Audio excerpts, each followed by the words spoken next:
क्या एक चिट्ठी किसी पूरे घर की नींव हिला सकती है?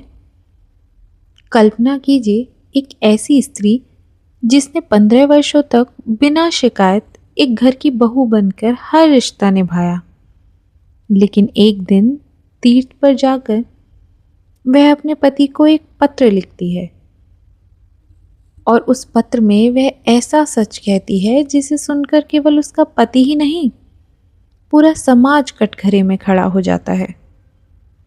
यह सिर्फ एक चिट्ठी नहीं है, यह स्त्री की आवाज़ है। यह कहानी है मृणाल की, जिसने अंत में कहा, मैं अब वापस नहीं आऊंगी। आइए सुनते हैं गुरुदेव रविंद्रनाथ ठाकुर की कालजयी कहानी, स्त्री का पत्र। श्री चरण कमलेशु, आज हमारे विवाह को 15 वर्ष हो गए, लेकिन अभी तक मैंने कभी तुमको चिट्ठी न लिखी। सदा तुम्हारे पास ही बनी रही। न जाने कितनी बातें कहती सुनती रही, पर चिट्ठी लिखने लायक दूरी कभी नहीं मिली। आज मैं श्री क्षेत्र में तीर्थ करने आई हूँ। तुम अपने ऑफिस के काम में लगे हुए हो। कलकत्ता के साथ तुम्हारा वही संबंध है जो घोंगे के साथ शंख का होता है। वह तुम्हारे तन मन से चिपक गया है, इसीलिए तुमने ऑफिस से छुट्टी की दरख्वास्त नहीं दी। विधाता की यही इच्छा थी। उन्होंने मेरी छुट्टी की दरख्वास्त मंजूर कर ली। तुम्हारे घर की मंझली बहू हूँ, पर आज 15 वर्ष बाद इस समुद्र के किनारे खड़े होकर मैं जान पाई हूँ कि अपने जगत और जगदीश्वर के साथ मेरा एक संबंध और भी है। इसीलिए आज साहस करके ये चिट्ठी लिख रही हूँ। इसे तुम अपने घर की मंझली बहू की चिट्ठी मत समझना। तुम लोगों के साथ मेरे संबंध की बात जिन्होंने मेरे भाग्य में लिखी थी, उन्हें छोड़कर जब इस संभावना का और किसी को पता न था, उसी शैशव काल में मैं और मेरा भाई एक साथ ही सन्निपात के ज्वर से पीड़ित हुए थे। भाई तो मारा गया, पर मैं बची रही। मोहल्ले की औरतें कहने लगीं, मृणाल लड़की है ना, इसीलिए बच गई। लड़का होती तो क्या भला बच सकती थी? चोरी की कला में यमराज निपुण है। उनकी नज़र कीमती चीज़ पर ही पड़ती है। मेरे भाग्य में मौत नहीं है। यही बात अच्छी तरह से समझाने के लिए मैं यह चिट्ठी लिखने बैठी हूँ। एक दिन जब दूर के रिश्ते में तुम्हारे मामा तुम्हारे मित्र नीरद को साथ लेकर कन्या देखने आए थे, तब मेरी आयु 12 वर्ष की थी। दुर्गम गांव में मेरा घर था, जहां दिन में भी सियार बोलते रहते थे।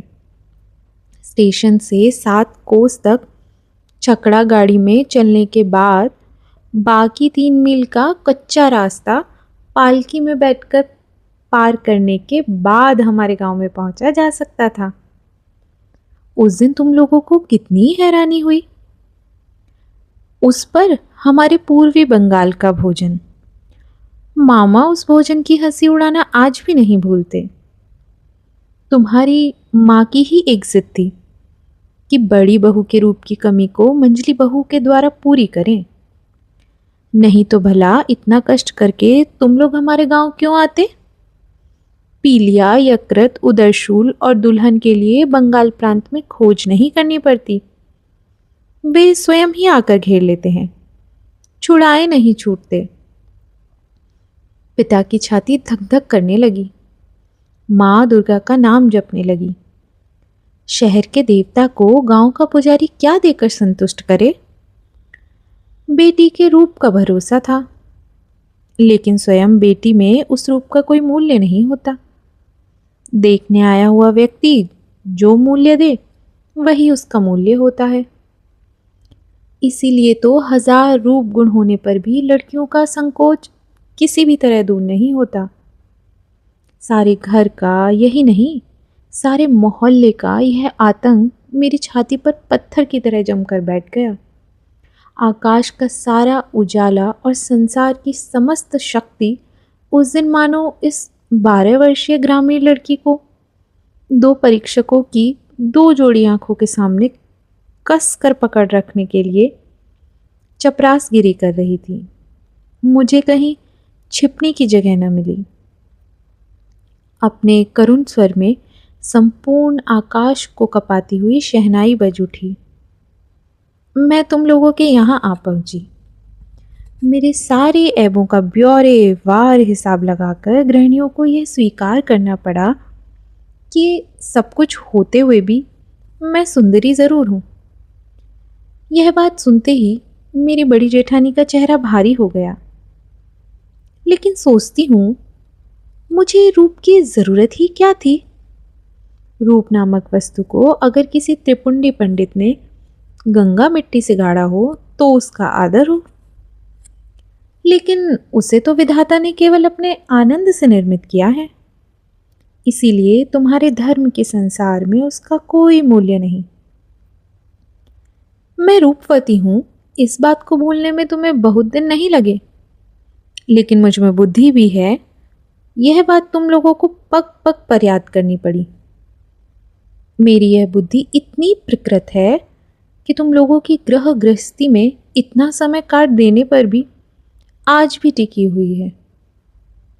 मेरी इस बुद्धि से माँ बड़ी चिंतित रहती थी। नारी के लिए यह तो एक बला ही है। बाधाओं को मानकर चलना जिसका काम है, वह यदि बुद्धि को मानकर चलना चाहे तो ठोकर खा खा कर उसका सिर फूटेगा ही। लेकिन तुम ही बताओ, मैं क्या करूं? तुम लोगों के घर की बहू को जितनी बुद्धि की जरूरत है, विधाता ने लापरवाही में मुझे उससे बहुत ज्यादा बुद्धि दे डाली। अब मैं उसे लौटाऊं भी तो किसको? तुम लोग मुझे पुरखिन कहकर दिन रात गाली देते रहे। अक्षम्य को कड़ी बात कहने से ही सांत्वना मिलती है, इसलिए मैंने उसको क्षमा कर दिया। मेरी एक बात तुम्हारी गृह गृहस्थी से बाहर थी, जिसे तुम में से कोई नहीं जानता। मैं तुम सबसे छिपाकर कविता लिखा करती थी। वह भले ही कूड़ा करकट न हो, उस पर तुम्हारे अंतःपुर की दीवार न उठ सकी। वहीं मुझे मृत्यु मिलती थी, वहीं पर मैं रो पाती थी। मेरे भीतर तुम लोगों की मंझली बहू के अतिरिक्त जो कुछ था, उसे तुम लोगों ने कभी पसंद नहीं किया, क्योंकि उसे तुम लोग पहचान भी न पाए। मैं कवि हूं, यह बात 15 वर्ष में भी तुम लोगों की पकड़ में नहीं आई। तुम लोगों के घर की प्रथम स्मृतियों में मेरे मन में जो सबसे ज्यादा जगती रहती है, वह है तुम लोगों की गौशाला। अंतःपुर को जाने वाले जीने के बगल के कोठे में तुम लोगों की गायें रहती हैं। सामने के आंगन को छोड़कर उनके हिलने डुलने के लिए और कोई जगह न थी। आंगन के कोने में गायों को भूसा देने के लिए काठ की नांद थी।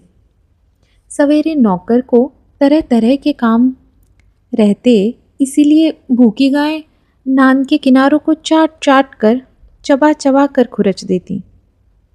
मेरा मन रोने लगता। मैं गवई गांव की बेटी जिस दिन पहली बार तुम्हारे घर में आई, उस दिन उस बड़े शहर के बीच मुझे वे 2 गायें और 3 बछड़े चिर परिचित आत्मीय जैसे जान पड़े। जितने दिन मैं रही, बहू रही, खुद न खाकर छिपा छिपा कर उन्हें खिलाती रही। जब बड़ी हुई, तब गांव के प्रति मेरी प्रत्यक्ष ममता देखकर मेरे साथ हंसी मजाक का संबंध रखने वाले लोग मेरे गोत्र के बारे में संदेह प्रकट करते रहे। मेरी बेटी जन्मते ही मर गई। जाते समय उसने साथ चलने के लिए मुझे भी पुकारा था। अगर वह बची रहती तो मेरे जीवन में जो कुछ महान है, जो कुछ सत्य है, वह सब मुझे ला देती। तब मैं मंझली बहू से एकदम माँ बन जाती। गृहस्थी में बंधे रहने पर भी माँ विश्व भर की माँ होती है, पर मुझे माँ होने की वेदना ही मिली। मातृत्व की मुक्ति प्राप्त नहीं हुई।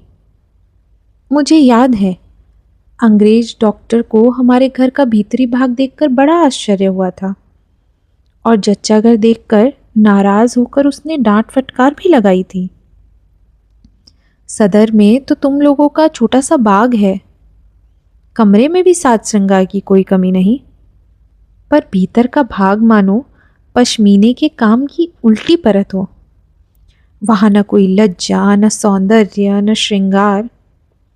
उजाला वहां टिमटिमाता रहता है, हवा चोर की भांति प्रवेश करती है, आंगन का कूड़ा करकट हटने का नाम ही नहीं लेता।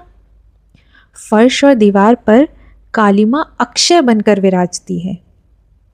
लेकिन डॉक्टर ने एक भूल की थी। उसने सोचा था कि शायद इससे हमको रात दिन दुख होता होगा। बात बिल्कुल उल्टी है। अनादर नाम की चीज राख की तरह होती है।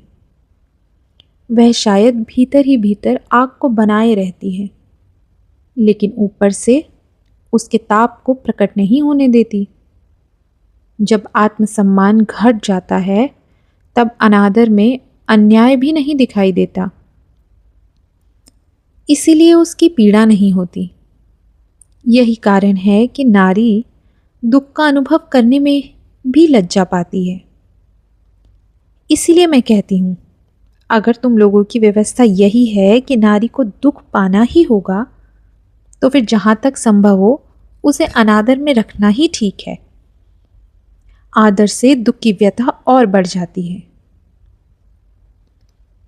तुम मुझे चाहे जैसे रखते रहे, मुझे दुख है यह बात कभी मेरे ख्याल में भी ना आई। जच्चा घर में जब सिर पर मौत मंडराने लगी थी, तब भी मुझे कोई डर नहीं लगा। हमारा जीवन ही क्या है मौत से डरना पड़े। जिनके प्राणों को आदर और यत्न से कसकर बांध लिया गया हो, मरने में उन्हीं को कष्ट होता है। उस दिन अगर यमराज मुझे घसीटने लगते तो मैं उसी तरह उखड़ आती, जिस तरह पौली जमीन से घास बड़ी आसानी से जड़ समेत खिंचाती है। बंगाल की बेटी तो बात बात में मरना चाहती है, लेकिन इस तरह मरने में कौन सी बहादुरी है। हम लोगों के लिए मरना इतना आसान है कि मरते लज्जा आती है। मेरी बेटी संध्या तारा की तरह क्षण भर के लिए उदित होकर अस्त हो गई। मैं फिर से अपने दैनिक कामों में और गाय बछड़ों में लग गई। इसी तरह मेरा जीवन आखिर तक जैसे तैसे कट जाता।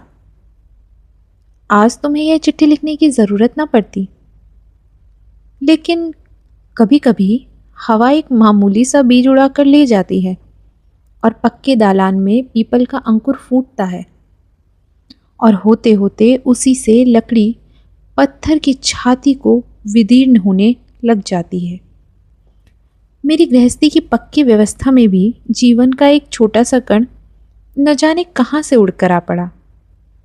तभी से दरार शुरू हो गई।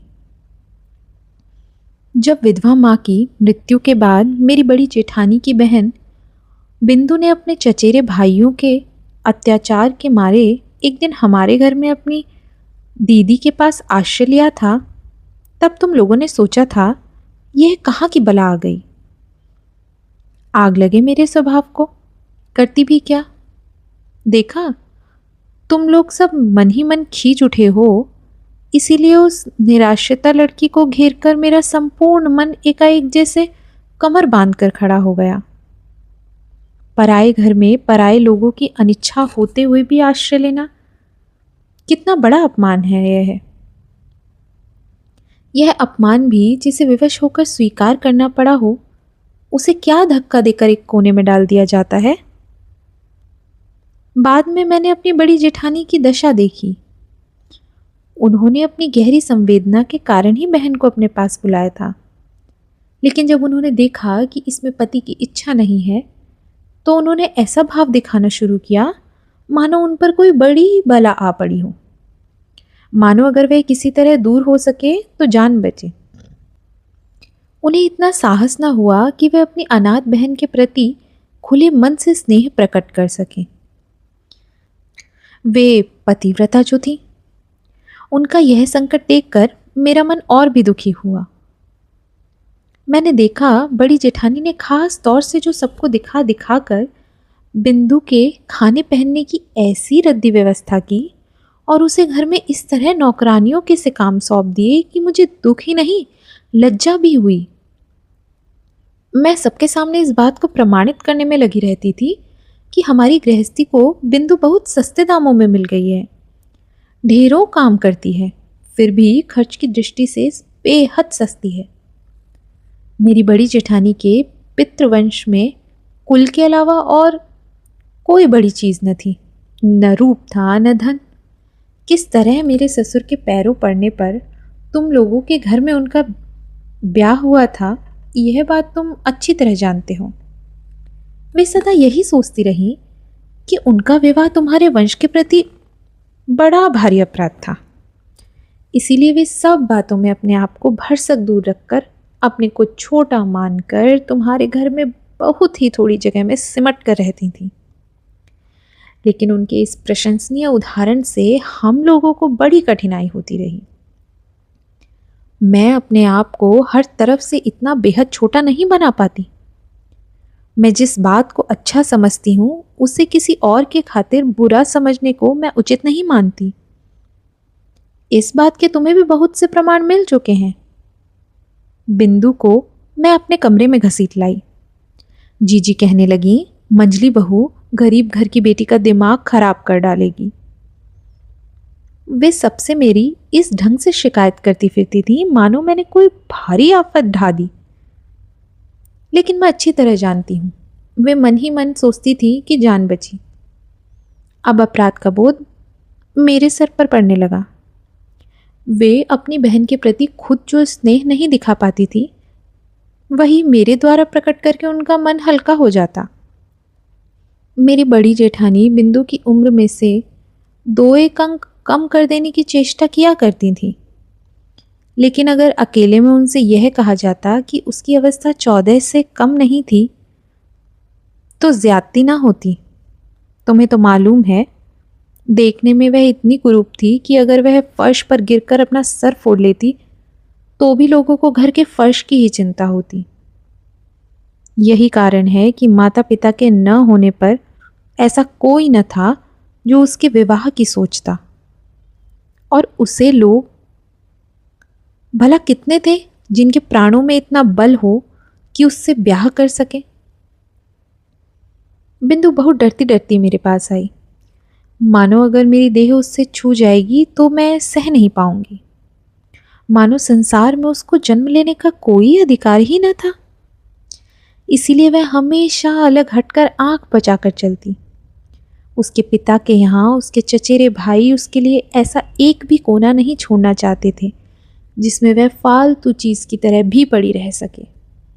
फालतू कूड़े को घर के आसपास अनायास ही स्थान मिल जाता है, क्योंकि मनुष्य उसको भूल जाता है। लेकिन अनावश्यक लड़की एक तो अनावश्यक होती है, दूसरे उसको भूलना भी कठिन होता है। इसीलिए उसके लिए पूरे घर में भी जगह नहीं होती। फिर भी यह कैसे कहा जा सकता है कि उसके चचेरे भाई ही संसार में परमावश्यक पदार्थ थे? जो हो, वे लोग थे खूब। यही कारण है कि जब मैं बिंदु को अपने कमरे में बुला लाई तो उसकी छाती धक धक करने लग गई। उसका डर देखकर मुझे बड़ा दुख हुआ। मेरे कमरे में उसके लिए थोड़ी सी जगह है, यह बात मैंने बड़े प्यार से उसे समझाई। लेकिन मेरा कमरा एक मेरा कमरा ही तो न था, इसीलिए मेरा काम आसान नहीं हुआ। मेरे पास 2-4 दिन रहने पर ही उसके शरीर में न जाने लाल लाल क्या निकल आया। शायद अमोरी रही होगी या ऐसा ही कुछ होगा। तुमने कहा शीतला, क्यों ना हो, वह बिंदु थी ना। तुम्हारे मोहल्ले के एक अनाड़ी डॉक्टर ने आकर बताया 2-1 दिन और देखे बिना ठीक से कुछ नहीं कहा जा सकता। लेकिन 2-1 दिन तक धीरज किसको होता? बिंदु तो अपनी बीमारी की लज्जा से ही मरी जा रही थी।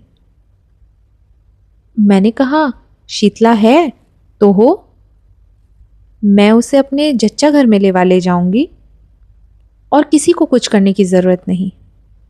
इस बात पर जब तुम सब लोग मेरे ऊपर भड़क कर क्रोध की मूर्ति बन गए, यही नहीं, जब बिंदु की जीजी भी बड़ी परेशानी दिखाती हुई उस अभागी लड़की को अस्पताल भेजने का प्रस्ताव करने लगी, तभी उसके शरीर के वे सारे लाल लाल दाग एकदम विलीन हो गए।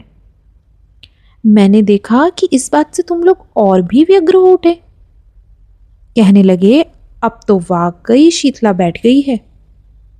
क्यों न हो, वह बिंदु थी ना। अनादर के पालन पोषण में एक बड़ा गुण है, शरीर को वह एकदम अजर अमर कर देता है। बीमारी आने का नाम ही नहीं लेती, मरने के सारे आम रास्ते बिल्कुल बंद हो जाते हैं। इसीलिए रोग उसके साथ मजाक करके चला गया, हुआ कुछ नहीं।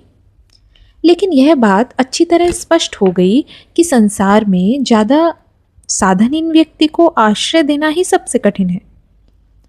आश्रय की आवश्यकता उसको जितनी अधिक होती है, आश्रय की बाधाएं भी उसके लिए उतनी ही विषम होती हैं। बिंदु के मन से जब मेरा डर जाता रहा, तब उसको एक और कुग्रह ने पकड़ लिया। वह मुझे इतना प्यार करने लगी कि मुझे डर होने लगा।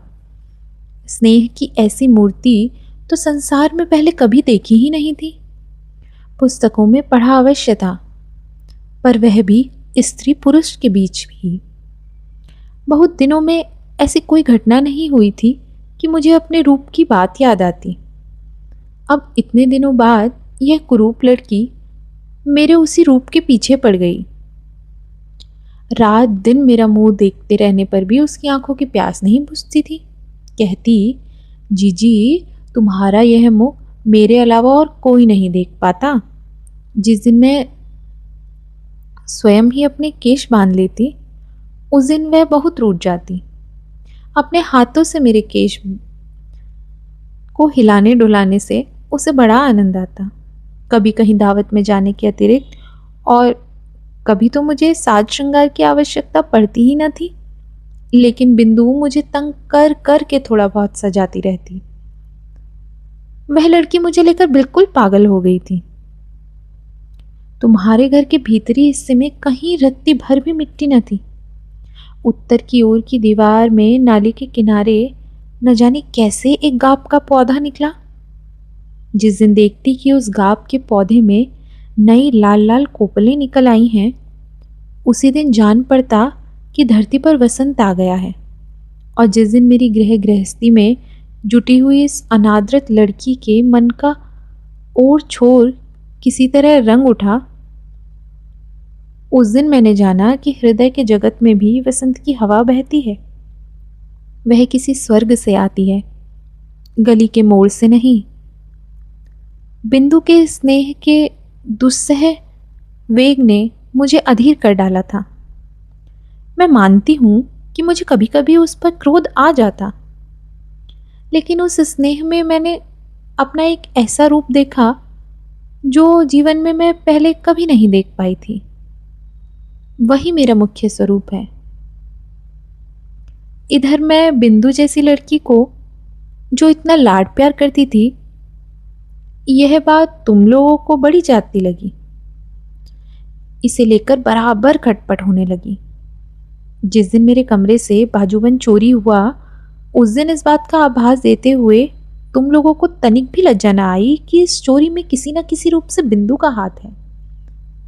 जब स्वदेशी आंदोलनों में लोगों के घर की तलाशियां होने लगी, तब तुम लोग अनायास ही यह संदेह कर बैठे कि बिंदु पुलिस द्वारा रखी गई स्त्री गुप्तचर है। इसका और तो कोई प्रमाण न था। प्रमाण बस इतना ही था कि वह बिंदु थी। तुम लोगों के घर की दासियां उनका कोई भी काम करने से इनकार कर देती थी। उनमें से किसी से अपने काम के लिए कहने में वह लड़की भी संकोच के मारे जड़वत हो जाती थी। इन्हीं सब कारणों से उसके लिए मेरा खर्च बढ़ गया। मैंने खास तौर से अलग से एक दासी रख ली। यह बात तुम लोगों को अच्छी नहीं लगी? बिंदु को पहनने के लिए मैं जो कपड़े देती थी, उन्हें देखकर तुम इतने क्रुद्ध हुए कि तुमने मेरे हाथ खर्च के रुपए ही बंद कर दिए। दूसरे ही दिन से मैंने ₹1.25 जोड़े की मोटी कोरी मिल की धोती पहनना शुरू कर दिया। और जब मोती की माँ मेरी झूठी थाली उठाने के लिए आई तो मैंने उसको मना कर दिया। मैंने खुद झूठा भात बछड़े को खिलाने के बाद आंगन के नल पर जाकर बर्तन मल लिए। एक दिन एकाएक इस दृश्य को देखकर तुम प्रसन्न न हो सके। मेरी खुशी के बिना तो काम चल सकता है, पर तुम लोगों की खुशी के बिना नहीं चल सकता। यह बात आज तक मेरी समझ नहीं आई। उधर जो जो तुम लोगों का क्रोध बढ़ता जा रहा था, त्यों तो बिंदु की आयु भी बढ़ती जा रही थी। इस स्वाभाविक बात पर तुम लोग अस्वाभाविक ढंग से परेशान हो उठे थे। एक बात याद करके मुझे आश्चर्य होता रहा कि तुम लोगों ने बिंदु को जबरदस्ती अपने घर से विदा क्यों नहीं कर दिया। मैं अच्छी तरह समझती हूँ कि तुम लोग मन ही मन मुझसे डरते थे। विधाता ने मुझे बुद्धि दी है। भीतर ही भीतर इस बात की खातिर किए बिना तुम लोगों को चैन नहीं पड़ता था। अंत में अपनी शक्ति से बिंदु को विदा करने में असमर्थ होकर तुम लोगों ने प्रजापति देवता की शरण ली। बिंदु का वर ठीक हुआ। बड़ी जेठानी बोली, जान बची। माँ काली ने अपने वंश की लाज रख ली। वर कैसा था मैं नहीं जानती, तुम लोगों से सुना था कि सब बातों में अच्छा है। बिंदु मेरे पैरों से लिपट लिपट कर रोने लगी। बोली, जीजी मेरा ब्याह क्यों कर रही हो भला। मैंने उसको समझाते बुझाते हुए कहा, बिंदु डर मत, मैंने सुना है तेरा वर अच्छा है। बिंदु बोली, अगर वर अच्छा है तो मुझ में भला ऐसा क्या है जो उसे पसंद आ सके। लेकिन वर पक्ष वालों ने तो बिंदु को देखने के लिए आने का नाम भी न लिया। बड़ी जीजी इससे बड़ी निश्चिंत हो गई, लेकिन बिंदु रात दिन रोती रहती, चुप होने का नाम ही न लेती। उसको क्या कष्ट है यह मैं जानती थी। बिंदु के लिए मैंने घर में बहुत बार झगड़ा किया था, लेकिन उसका ब्याह रुक जाए यह बात कहने का साहस नहीं होता था। कहती भी किस बल पर। मैं अगर मर जाती तो उसकी क्या दशा होती। एक तो लड़की जिस पर काली, जिसके यहाँ जा रही है वहाँ उसकी क्या दशा होगी, इस बात की चिंता न करना ही अच्छा था। सोचती तो प्राण कांप उठते। बिंदु ने कहा, जीजी ब्याह के अभी 5 दिन और हैं, इस बीच क्या मुझे मौत नहीं आएगी।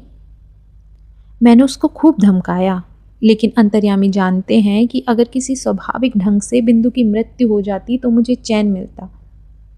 ब्याह के 1 दिन पहले बिंदु ने अपनी जीजी के पास जाकर कहा, जीजी मैं तुम लोगों की गौशाला में पड़ी रहूंगी, जो कहोगी वही करूंगी।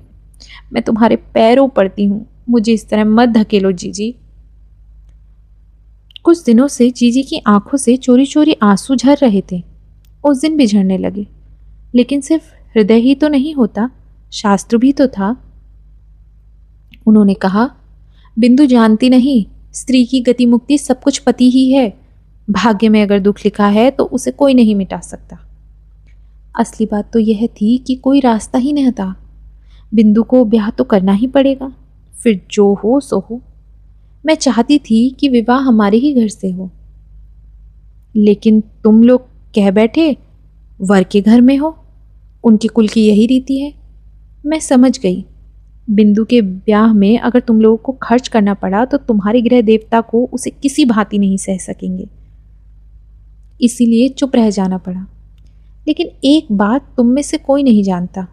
जीजी को बताना चाहती थी पर फिर बताई नहीं तो वह डर से मर जाती।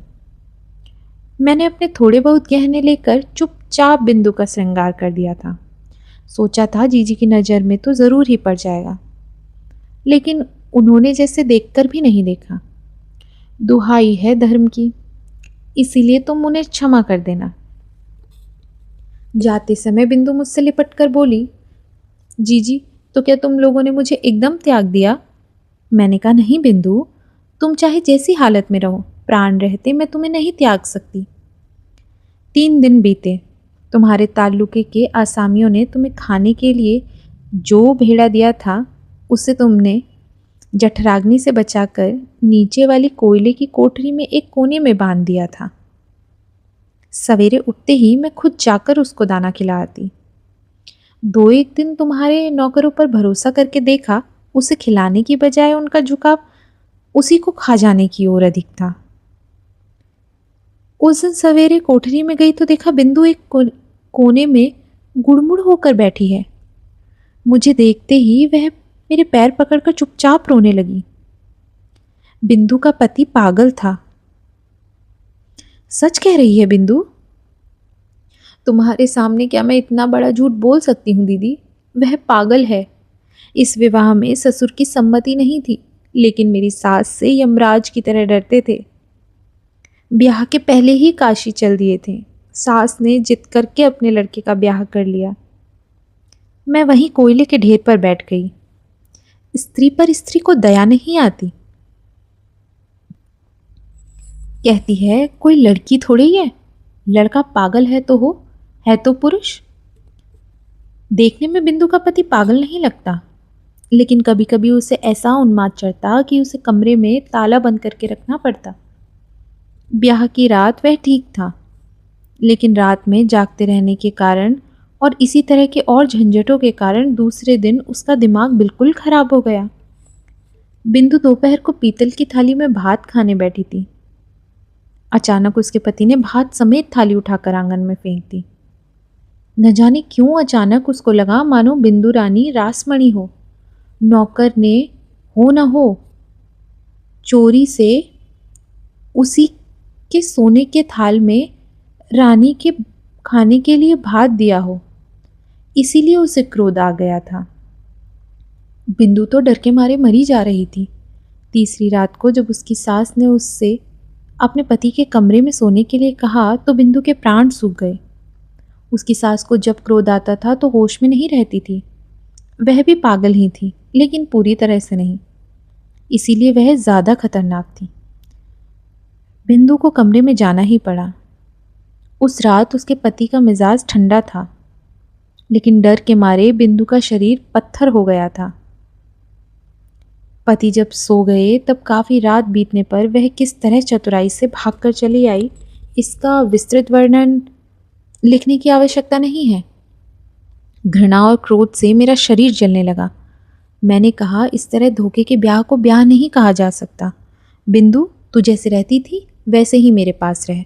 देखूं मुझे तुझे कौन ले जाता है। तुम लोगों ने कहा बिंदु झूठ बोलती है। मैंने कहा वह कभी झूठ नहीं बोलती। तुम लोगों ने कहा तुम्हें कैसे मालूम। मैंने कहा मैं अच्छी तरह जानती हूँ। तुम लोगों ने डर दिखाया। अगर बिंदु के ससुराल वालों ने पुलिस केस कर दिया तो आफत में पड़ जाएंगे। मैंने कहा क्या अदालत यह बात नहीं सुनेगी कि उसका ब्याह धोखे से पागल वर्ग के साथ कर दिया गया है। तुमने कहा तो क्या इसके लिए अदालत जाएंगे, हमें ऐसी क्या गर्ज। मैंने कहा जो कुछ मुझसे बन पड़ेगा अपने गहने बेच कर करूँगी। तुम लोगों ने कहा क्या वकील के घर तक दौड़ोगी। इस बात का क्या जवाब होता। सिर ठोकने के अलावा और कर भी क्या सकती थी। उधर बिंदु की ससुराल से उसके जेठ ने आकर बाहर बड़ा हंगामा खड़ा कर दिया। कहने लगा थाने में रिपोर्ट कर दूंगा। मैं नहीं जानती मुझ में क्या शक्ति थी, लेकिन जिस गाय ने अपने प्राणों के डर से कसाई के हाथों से छूटकर मेरा आश्रय लिया हो, उसे पुलिस के डर से फिर उस कसाई को लौटाना पड़े, यह बात मैं किसी भी प्रकार नहीं मान सकती थी। मैंने हिम्मत करके कहा करने दो थाने में रिपोर्ट। इतना कहकर मैंने सोचा कि अब बिंदु को अपने सोने के कमरे में ले जाकर कमरे में ताला लगाकर बैठ जाऊं, लेकिन खोजा तो बिंदु का कहीं पता नहीं। जिस समय तुम लोगों से मेरी बहस चल रही थी, उसी समय बिंदु ने स्वयं बाहर निकलकर अपने जेठ को आत्मसमर्पण कर दिया था। वह समझ गई थी कि अगर वह इस घर में रही तो मैं बड़ी आफत में पड़ जाऊंगी। बीच में भाग आने से बिंदु ने अपना दुख और भी बढ़ा लिया। उसकी सास का तर्क था कि उनका लड़का उसको खाए तो नहीं जा रहा था ना। संसार में बुरे पति के उदाहरण दुर्लभ भी नहीं हैं। उनकी तुलना में तो उनका लड़का सोने का चांद था। मेरी बड़ी जेठानी ने कहा जिसका भाग्य ही खराब हो उसके लिए रोने से क्या फायदा। पागल वागल जो भी है तो स्वामी ही ना। तुम लोगों के मन में लगातार उस सती साध्वी का दृष्टांत याद आ रहा था, जो अपने कोढ़ी पति को अपने कंधों पर बिठाकर वैश्या के यहाँ ले गई थी। संसार भर में कायरता के इस सबसे अधम आख्यान का प्रचार करते हुए तुम लोगों के पुरुष मन को कभी तनिक तनिक भी संकोच न हुआ। इसीलिए मानव जन्म पाकर भी तुम लोग बिंदु के व्यवहार पर क्रोध कर सके, उससे तुम्हारा सिर नहीं झुका। बिंदु के लिए मेरी छाती फटी जा रही थी, लेकिन तुम लोगों का व्यवहार देखकर मेरी लज्जा का अंत न था। मैं तो गांव की लड़की थी जिस पर तुम लोगों के घर आ पड़ी। फिर भगवान ने न जाने किस तरह मुझे ऐसी बुद्धि दे दी। धर्म संबंधी तुम लोगों की यह चर्चा मुझे किसी भी प्रकार सहन नहीं हुई। मैं निश्चय पूर्वक जानती थी कि बिंदु मर भले ही जाए, वह अब हमारे घर लौटकर नहीं आएगी, लेकिन मैं तो उसे ब्याह के एक दिन पहले यह आशा दिला चुकी थी कि प्राण रहते उसे नहीं छोड़ूंगी। मेरा छोटा भाई शरद कलकत्ता में कॉलेज में पढ़ता था, तुम तो जानते ही हो। तरह तरह से वॉलंटियरी करना, प्लेग वाले मोहल्ले में चूहे मारना, दामोदर में बाढ़ आ जाने की खबर सुनकर दौड़ पड़ना, इन सब बातों में उसका इतना उत्साह था कि एफए की परीक्षा में लगातार 2 बार फेल होने पर भी उसके उत्साह में कोई कमी नहीं आई। मैंने उसे बुलाकर कहा, शरद, जैसे भी हो बिंदु की खबर पाने का इंतजाम तुझे करना ही पड़ेगा। बिंदु की मुझे चिट्ठी भेजने का साहस नहीं होगा, वह भेजे भी तो मुझे मिल नहीं सकेगी। इस काम के बजाय यदि मैं उससे डाका डालकर बिंदु को लाने की बात कहती या उसके पागल स्वामी का सर फोड़ देने के लिए कहती तो उसे ज़्यादा खुशी होती।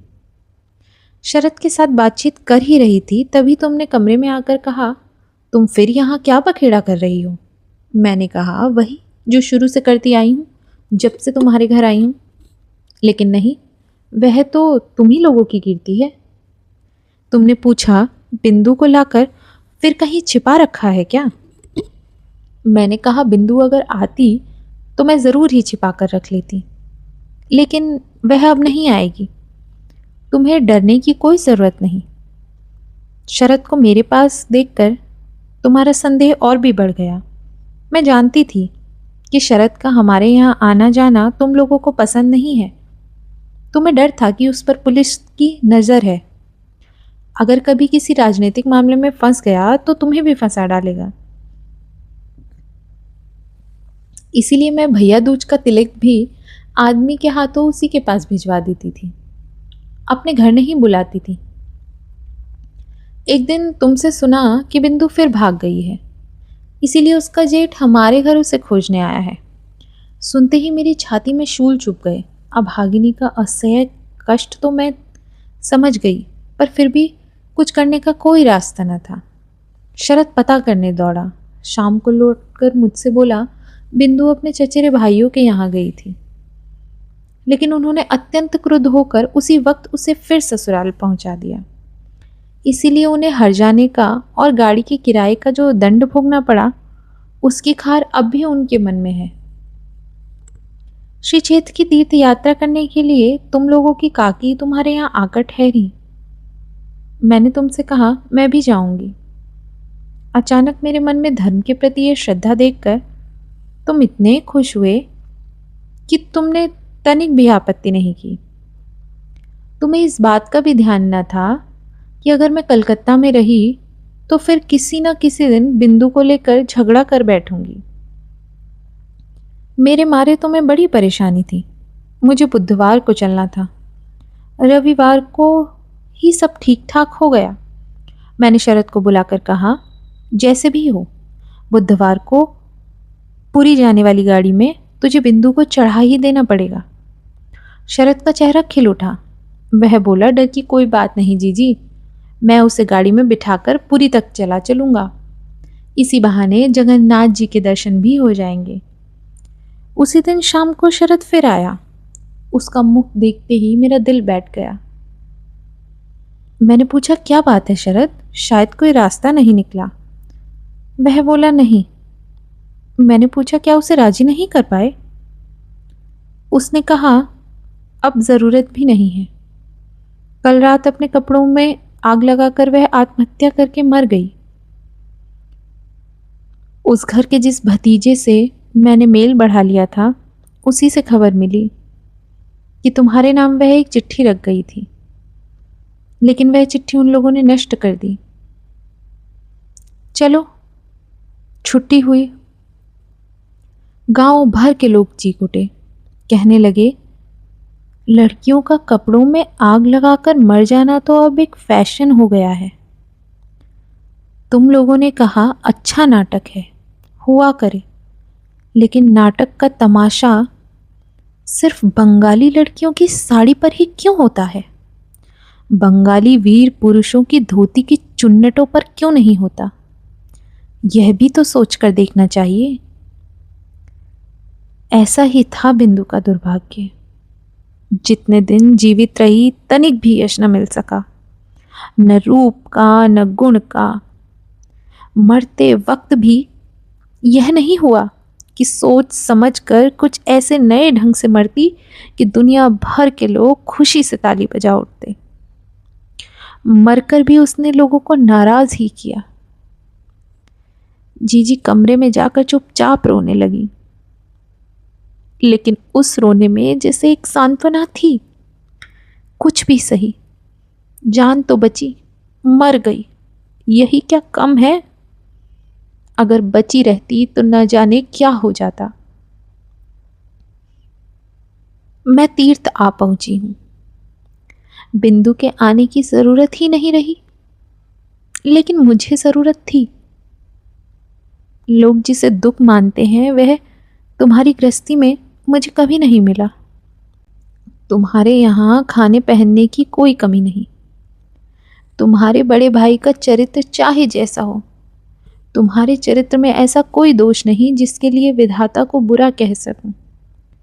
वैसे अगर तुम्हारा स्वभाव तुम्हारे बड़े भाई की तरह भी होता तो भी शायद मेरे दिन करीब करीब ऐसे ही कट जाते, और मैं अपनी सती साध्वी बड़ी जेठानी की तरह पति देवता को दोष देने के बजाय विश्व देवता को ही दोष देने की चेष्टा करती। अतएव मैं तुमसे कोई शिकायत नहीं करना चाहती। मेरी चिट्ठी का कारण यह नहीं है, लेकिन मैं अब माखन बड़ाल की गली के तुम्हारे उस 27 नंबर वाले घर में लौटकर नहीं आऊंगी। मैं बिंदु को देख चुकी हूं। इस संसार में नारी का सच्चा परिचय क्या है यह मैं पा चुकी हूं। अब तुम्हारी कोई जरूरत नहीं। और फिर मैंने यह भी देखा है कि वह लड़की ही क्यों ना हो, भगवान ने उसका त्याग नहीं किया। उस पर तुम लोगों का चाहे कितना ही जोर क्यों न रहा हो, वह उसका अंत नहीं था। वह अपने अभागे मानव जीवन से बड़ी थी। तुम लोगों के पैर इतने लंबे नहीं थे कि तुम मनमाने ढंग से अपने हिसाब से उसके जीवन को सदा के लिए उनसे दबा कर रख सकते। मृत्यु तुम लोगों से भी बड़ी है। अपनी मृत्यु में वह महान है। वहां बिंदु केवल बंगाली परिवार की लड़की नहीं है, केवल चचेरे भाइयों की बहन नहीं है, केवल किसी अपरिचित पागल पति की प्रवंचिता पत्नी नहीं है। वहां वह अनंत है। मृत्यु की उस वंशिका स्वर उस बालिका के भग्न हृदय से निकलकर जब मेरे जीवन की यमुना के पास बजने लगा तो पहले पहल मानो मेरी छाती में कोई बाण बिंध गया हो। मैंने विधाता से प्रश्न किया, इस संसार में जो सबसे अधिक तुच्छ है वही सबसे अधिक कठिन क्यों है? इस गली में चार दीवारी से घिरे इस निरानंद स्थान में यह जो तुच्छतम बुदबुद है वह इतनी भयंकर बाधा कैसे बन गया? तुम्हारा संसार अपनी शठ नीतियों से क्षुधा पात्र को संभाले कितना ही क्यों न पुकारे, मैं उस अंतःपुर की जरा सी चौखट को क्षण भर के लिए भी पार क्यों न कर सकी? ऐसे संसार में ऐसा जीवन लेकर मुझे इस अत्यंत तुच्छ काठ पत्थर की आड़ में ही तिल तिल कर क्यों मरना होगा? कितनी तुच्छ है यह मेरी प्रतिदिन की जीवन यात्रा। इसके बंधे नियम, बंधे अभ्यास, बंधी हुई बोली, बंधी हुई मार, सब कितनी तुच्छ है। फिर भी क्या अंत में दीनता के उस नागपाश बंधन की ही जीत होगी? और तुम्हारे अपने इस आनंद लोक की, इस सृष्टि की हार। लेकिन मृत्यु की वंशी बजने लगी। कहाँ गई राजमिस्त्रियों की बनाई हुई वह दीवार? कहाँ गया तुम्हारे घोर नियमों से बंधा वह कांटों का घेरा? कौन सा है वह दुख, कौन सा है वह अपमान जो मनुष्य को बंदी बनाकर रख सकता है? यह लो, मृत्यु के हाथ में जीवन की जय पताका उड़ रही है। अरे मंजली बहू, तुझे डरने की अब कोई जरूरत नहीं। मंजली बहू के इस तेरे खोल को छिन्न होते एक निमेष भी न लगा। तुम्हारी गली का मुझे कोई डर नहीं। आज मेरे सामने नीला समुद्र है, मेरे सिर पर आषाढ़ के बादल। तुम लोगों की रीति नीति के अंधेरे ने मुझे अब तक ढक रखा था। बिंदु ने आकर क्षण भर के लिए उस आवरण के छेद में से मुझे देख लिया। वही लड़की अपनी मृत्यु द्वारा सिर से पैर तक मेरा वह आवरण उघाड़ गई है। आज बाहर आकर देखती हूँ, अपना गौरव रखने के लिए कहीं जगह ही नहीं है। मेरा यह अनादृत रूप जिनकी आंखों को भाया है, वह सुंदर आज संपूर्ण आकाश से मुझे निहार रहे हैं। अब मंजली बहू की खैर नहीं। तुम सोच रहे होंगे मैं मरने जा रही हूं। डरने की कोई बात नहीं। तुम लोगों के साथ मैं ऐसा पुराना मजाक नहीं करूंगी। मीराबाई भी तो मेरी ही तरह नारी थी। उनकी जंजीरें भी तो कम भारी नहीं थी। बचने के लिए उनको तो मरना नहीं पड़ा। मीराबाई ने अपने गीत में कहा था, बाप छोड़े माँ छोड़े, जहाँ कहीं जो भी हैं सब छोड़ दें, लेकिन मीरा की लगन वही रहेगी प्रभु। अब जो होना है सो हो। यह लगन ही तो जीवन है। मैं अभी जीवित रहूंगी। मैं बच गई हूं, तुम लोगों के चरणों के आश्रय से छूटी हुई। मृणाल। धन्यवाद।